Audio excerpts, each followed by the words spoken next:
Legislative IQ. Increase your legislative intelligence with Florida's policy, budget, and campaign monitoring service. Subscribe today at legislativeiq.com.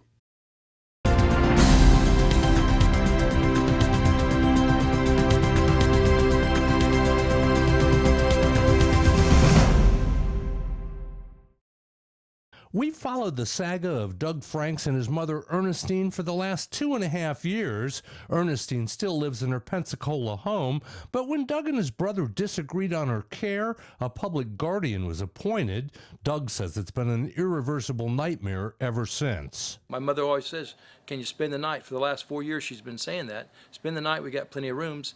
And I can't tell her, Mom, I'll be put in jail if I do that. I can't. I'm sorry. Doug Franks. We've watched Doug testify before legislative committees where this year and last he helped push through new licensing requirements for guardians. This week, Doug and other victims of guardian abuse testified before the panel making rules for the new law. If they violate these rules, then they can be disciplined, which could also include revocation of their license, and they'll no longer be able to work as guardians. There are hundreds of similar stories across Florida.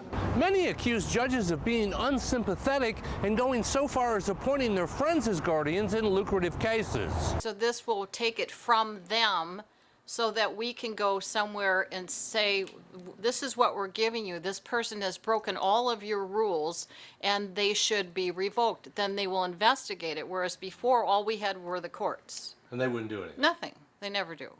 The new legislation is the first effort to monitor and regulate guardians at any level of Florida government, and those like Doug who say they've been abused by the system are finally seeing their first ray of hope. Reporting from the state capitol, I'm Mike Vasalinda.